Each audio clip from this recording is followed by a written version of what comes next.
O que acontece com o alimento quando a gente ingere ele dentro do nosso organismo? Não, perfeito. Vou fazer um preâmbulo, né? Primeiro, deixar bem claro que a gente tem inúmeros sistemas de regulação para manter o nosso peso corpóreo estável ao longo do tempo, né? A princípio, se a gente imaginar a população antes da década de 70, 80, a gente via com uma frequência muito menor pessoas com um quadro, com um estereótipo aí de obesidade ou sobrepeso, mostrando para a gente que o estilo de vida, os hábitos, a época, elas eram pouco favoráveis a um ambiente que a gente chama de obesogênico. E eu estou tocando nesse preâmbulo porque o que a gente vai conversar agora sobre o sistema de regulação do apetite, da saciedade, tem a ver com esse estilo de vida também, né? Então, basicamente, a gente tem que imaginar que, independente do contexto em que a gente esteja trabalhando, a gente, a princípio, deve ter mecanismos de regulação para manter nosso peso corpóreo dentro do aceitável, do que é considerado saudável. Uma das coisas que acontece são regulações neurais, humorais, de curto, médio e longo prazo. Então, vamos pensar. Uma situação que é muito prática, muito real, é as pessoas irem até um restaurante, por exemplo, e fazerem a seleção do seu prato com base na fome do momento, né? Digamos ali no apetite do momento. O que acontece nesse momento aí, a gente está com, digamos, um tônus orexígeno, ou seja, uma sinalização para o apetite bastante elevada. E tem um ponto muito interessante aqui, que é o seguinte: a gente basicamente tem sistemas que estão constantemente nos induzindo ao apetite, à fome. E isso é sobrevivência, faz todo sentido. Então a gente precisa desligar esse circuito, né? Então quando a gente vai ali com aquele prato, a gente inicia, digamos, a seleção dos alimentos. A gente, neste momento aí, ainda sem ter iniciado o processo de mastigação, de deglutição, de nenhum processamento enzimático, químico, a gente está fazendo a nossa escolha com base no apetite do momento. Muito bem, vamos lá, selecionamos a nossa refeição. Vou lá na balança, vou dar esse exemplo porque eu acho que ele é bem incrível, 600, 700 gramas de alimento. Dá aquela olhadinha para o lado, fala, opa, ninguém olhou, beleza, eu peguei bastante, mas eu tô com fome, eu vou comer isso aí. Eu acho que é mais ou menos isso, né? Que normalmente a galera... Eu até brinco, você tem que tomar cuidado com o buffet que você está exposto, porque se começa com saladas é um bom sinal. A princípio a pessoa não quer tirar muito dinheiro. Porque se começa com alimentos densos, mais pesados, você está com fome, você vai lá, você vai preenchendo o prato, né? E tem o componente também estético, os pratos são grandes, te faz dar a entender que você está pegando pouco. Então, olha que interessante, nesse momento aí que você está apenas ainda selecionando os alimentos, você está dando início a um processo chamado processo cefálico. Você já começa com base no que você está vendo, no que você está recebendo de estímulos, digamos, visuais, estímulos sensoriais, o cheiro, né? O ambiente. Isso já te faz iniciar um processo preparatório de secreção de sucos, digamos, enzimáticos, começando pela saliva, passando pela secreção gástrica, ácida, e seguindo ali pela secreção pancreática e hepática, que vai estar entregando para nós todos os componentes enzimáticos necessários para que a gente faça uma digestão eficiente lá no intestino. Então, perceba, a gente ainda nem teve acesso ao alimento, a gente não começou a mastigar, tá? Mas eu tenho todos os estímulos visuais, todos os estímulos ambientais me fazendo selecionar ali uma determinada quantidade de alimento. A gente inicia a mastigação. A mastigação, por si só, ela já é um estímulo que vai acionar quimio-mecanorreceptores que vão sinalizar com núcleos do tronco encefálico e, por sua vez, com o núcleo hipotalâmico, para que a gente dê início ao processo de balanço ou regulação do apetite. Agora, obviamente, se a gente ficar só na mastigação, a gente não vai saciar a nossa fome, que é o exemplo de quem, por exemplo, está mascando chiclete. Né? Por quê? Porque você não tem nenhum componente energético chegando até o teu organismo para que dê sequência à sinalização que a gente vai dar encadeamento aqui. Então, você inicia com a mastigação ela já aciona, então, sistemas receptores químicos e mecânicos que conversam com o seu sistema nervoso central. Isso tem que terminar no hipotálamo, passando pelo núcleo arqueado e terminando com o núcleo paraventricular. E a gente tem, então, depois a deglutição, a distensão gástrica. E dentro da distensão gástrica também tem bastante, digamos, não é especulação, né? Recomendações para, digamos, pessoas que fazem uso desse recurso, que é a hidratação com água, para ver se dá um efeito de saciedade. Isso funciona, mas no curto prazo. Por quê? Porque a água ela vai fazer a distensão, você vai ter aí um sistema nervoso autonômico que é o nervo vago, comunicando ao seu núcleo do trato solitário que você tem uma atividade gástrica, mas ela é nutricionalmente vazia e energeticamente também. E se você tem toda uma alteração, depois a gente pode ir para esse lado de sensibilidade, não tendo sensibilidade a alguns hormônios de saciedade, não é essa água que vai segurar, né? De forma alguma. Então ela tem um efeito muito paliativo, né? E a pessoa, inclusive, se hidratando muito, dependendo do contexto, ela pode passar o ponto de vista aí da hidratação. Mas dando sequência, então, ali no racional, Wesley, o que a gente começa a observar? Esse alimento, vamos considerar um alimento que é um alimento do dia a dia. É o arroz, feijão, um bife, um ovo, ele tem todos os macronutrientes ali. Então a gente tem gordura, proteínas e carboidrato. E essa configuração alimentar ela está chegando até o nosso estômago por meio de um processo que iniciou com a mastigação, passou pela deglutição, já vem com uma super discreta digestão de carboidrato baseado na alfa-amilase salivar. E aí no estômago a gente vai começar a ter uns processos bem interessantes, né? O primeiro deles então é a secreção de ácido clorídrico e a secreção de um zimogênio aí, que é o pepsinogênio. Esse pepsinogênio é convertido a pepsina e aí a gente começa agora a ter um efeito do ácido associado a uma enzima, que é uma protease, começa a fazer uma digestão parcial de proteínas, mas não é, digamos, vital. Haja vista que existem as cirurgias, por exemplo, bariátricas restritivas que fazem a remoção de quase 100% do estômago. Então a gente não precisa do estômago, digamos, para viver. Obviamente que o componente vital do estômago, que é o fator intrínseco, que nos possibilita a absorção de vitamina B12, pode ser suplementado, né, ou administrado. Então depois que a gente vai do estômago, a gente tem então parte desse alimento agora sendo projetado para o duodeno. E aí acontece uma coisa muito fantástica que vai ter... Perdão, o duodeno seria a primeira parte do intestino. Seria a primeira parte do intestino, né? O jejum ali. Anterior ao jejum, né? Então a gente fala duodeno, jejum, ilho, tá? Esse é um momento muito interessante que vai ter a ver com conversas relacionadas à qualidade e à quantidade da dieta, mais especificamente à qualidade. Porque o que acontece aí? Quando a gente tem esse quimo, né, esse alimento processado chegando, processado no sentido de que teve contato com o suco gástrico, mais a saliva, então ele já foi modificado. Quando ele chega no duodeno, ele vai sinalizar para que a gente secrete componentes enzimáticos, ou seja, enzimas, que vão vir de onde? Do pâncreas exócrino. Então aí não tem nada a ver com aquela figura do pâncreas endócrino, que é algo que a gente pode conversar posteriormente, mas uma secreção hepática, que é a bile. A bile está concentrada na vesícula biliar, mas ela é sintetizada e secretada pelos hepatócitos, que são as células responsáveis ali pela configuração do fígado.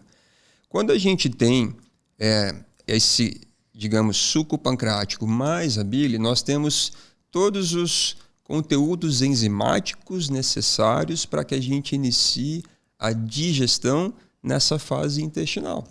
Perfeito. Porque ela vem parcialmente digerida com a saliva, com o suco gástrico no estômago, mas a gente pouco fez em termos de digestão de gorduras, efetivamente de proteínas e até de carboidratos. Então é ali no intestino que o processo ele vai ser mais robusto. E aí, quanto maior, por exemplo, a proporção de gorduras e proteínas nesse alimento, então a gente está tocando no componente aqui qualitativo, a princípio mais lento será a entrega daquilo que virá do estômago para o intestino. O famoso retardo do esvaziamento gástrico, ou a lentificação do esvaziamento gástrico, né? Então veja bem, se eu vou para alimentos com um teor um pouco maior de gorduras, de proteínas, fibras, a gente vai favorecer uma entrega mais lenta desse conteúdo gástrico para que o intestino ali com as secreções enzimáticas que ali chegarão consigam trabalhar. Esse seria o fundamento do porquê esses alimentos são mais sacetógenos. Exatamente. Se você, por exemplo, tomar uma bebida adoçada que tem lá xarope de milho, altamente concentrado em frutose, né, um açúcar refinado, você basicamente não vai ter um efeito saciador, né? Por quê? Porque o efeito desse carboidrato isolado é muito pequeno. Você não vai estar secretando os hormônios oriundos do epitélio, da parede ali do intestino, que irão ajudar a promover essa saciedade. Porque olha como que a coisa se fecha mais ou menos agora. Eu tô com aquele prato lá, certo? Então, à medida que eu começo a fazer a minha refeição, quando eu estou no primeiro terço da refeição, eu começo a perceber que eu fiz uma besteira. Falo, caramba, cara, não devia ter pego tudo isso daqui. Peguei demais. Peguei demais, só que, pô, paguei 60 pila nesse prato e eu não vou deixar ele aqui, né? Eu vou comer. Então, olha quanta coisa daqui a pouquinho a gente vai poder conversar, porque esse já é um comportamento, digamos, derivado do ambiente. O ambiente estava ali me sujeitando a fazer aquele prato, eu fiz, eu estou com fome. Só que à medida que eu começo a me alimentar, já começo a ter também os efeitos de saciedade. Só que isso tem que ocorrer concomitantemente com a digestão e a absorção. Porque o que a gente precisa? A gente precisa do nutriente. O nutriente vem a partir aí dos macronutrientes. Carboidratos vai nos fornecer aí glicose, né, em última instância, em linhas gerais, galactose e frutose, as proteínas, aminoácidos e as gorduras, aí, basicamente os ácidos graxos e colesterol.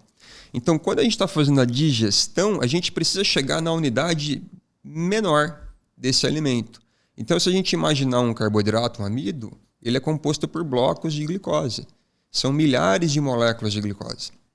É como se a gente tivesse uma parede, a gente tem que derrubar essa parede e separar os tijolos para que a gente consiga agora fazer a captação de tijolo por tijolo e colocá-lo aí na corrente sanguínea.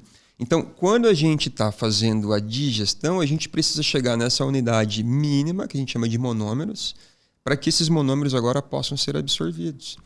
Mas nem todos os alimentos ou macronutrientes chegarão até monômeros com a contribuição das enzimas oriundas do pâncreas e a bile oriunda do fígado. A gente ainda vai precisar de mais uma etapa de digestão que virá de enzimas que estarão dispostas na superfície, na membrana plasmática luminal desse epitélio. É como se fosse essa sala.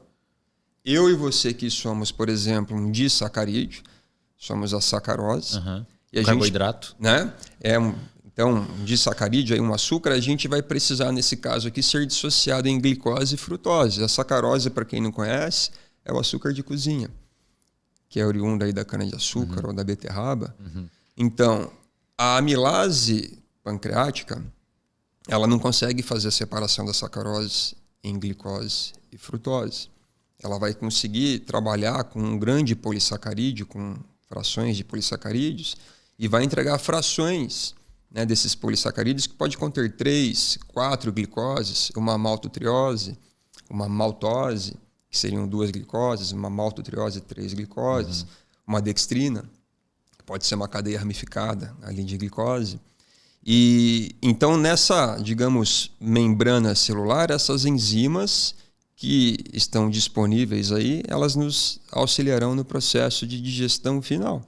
Então a gente vai separar essa sacarose aqui em glicose e frutose, e agora frutose e glicose serão absorvidas por esse epitélio, por essa parede que está atrás de nós aqui. Só para a galera entender, essa sala aqui, teoricamente, então, seria a luz do vaso. Seria a luz do intestino. Do duodeno. Do intestino. Então é como se o seu intestino é um tubo, e essa sala, nós estaríamos aqui dentro. Essa sala seria, o alimento passaria por aqui. Então tudo que está compondo aqui essa sala tem que chegar na unidade mínima. Glicose, ou aminoácido, ou ácido graxo. Então o sistema ele é muito bonito, porque ele vai então ter nessa membrana plasmática, essa superfície luminal, que é essa que está voltada para nós aqui, tudo que a gente precisar para fazer a digestão final vai estar contido aí.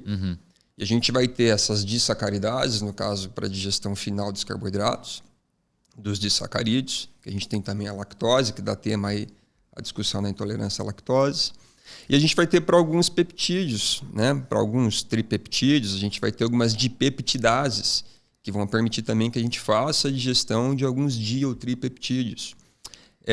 E no caso aí das gorduras, a gente vai estar trabalhando mais com uma digestão que a gente chama de luminal, que está vindo aí por ação das lipases pancreáticas, e elas vão estar contidas numa micela, que é como se fosse um grânulo, uma vesícula, E esse conteúdo que está contido nessas micelas, eles podem se difundir pela membrana plasmática porque são lipídios e têm essa propriedade de solubilidade, de lipossolubilidade, né?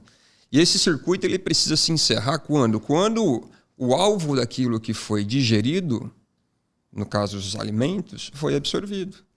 Então, eu recebo o alimento, eu preciso entregar os componentes enzimáticos para fazer a digestão, obter as unidades monoméricas para que eu consiga fazer a absorção. E quando essas unidades monoméricas forem absorvidas, eu tenho os nutrientes disponíveis na corrente sanguínea e esse circuito ele pode se interromper, ele deve se interromper até a próxima refeição. Aí, no caso, nesse meio tempo, sinaliza o cérebro que não precisa mais ingerir e depois o intestino trata de retirar toda a água, forma o bolo fecal e aquilo é eliminado. Então a gente vai ter uma cronologia aí. O primeiro evento de curto prazo ele é neural, é distensão gástrica, o acionamento dos quimio-mecanorreceptores na parede bucal, no palato duro, palato mole, esôfago, estômago. Isso tem um efeito curto, de curto prazo, né? Ele não é eficiente. Aí do estômago até o intestino a gente começa a ter a contribuição de hormônios. Então olha que bacana, a gente está falando de um circuito neural que ele responde mais prontamente. Esse circuito neural ele vai ajudar o sistema a secretar todos os componentes enzimáticos dos quais nós necessitamos. Isso vem pelo tônus colinérgico, acetilcolina. E aí o nutriente ele começa a sinalizar para a gente, no caso via intestino, para a secreção de alguns hormônios. E aí esses hormônios eles vão entrar naquele momento em que a gente está terminando o prato. Então eles estão em uma escala temporal um pouquinho mais lenta, atrasada, digamos assim, né? Você tem o circuito neural, aí vem a resposta humoral, que são os hormônios, e dois são super conhecidos, né? A colecistocinina e o peptídeo semelhante ao glucagon, o famoso GLP-1. A gente vai bater nisso mais para frente. Que é alvo aí das medicações para perda de peso em contexto de hiperglicemia. Esses hormônios, Eslen, por que é um sistema que ele se conversa com a parte de regulação da ingestão? As duas coisas acontecem ao mesmo tempo. Se eu estou recebendo nutriente, se eu estou recebendo um substrato energético que vai me prover energia, eu posso dizer então que eu estou a caminho da saciedade. Porque é um sistema que ele faz uma retroalimentação negativa certíssima. A gente não tem como comer ad libitum, né? Sem parar. Então o circuito agora ele é interrompido. Então aqueles sinais que estavam nos indicando o apetite, a fome, eles são agora programados para induzir uma resposta de saciedade via circuito neural, via sistema humoral, envolvendo então aí, né, todos esses segmentos do nosso trato gastrointestinal, iniciando pela boca e passando até o intestino.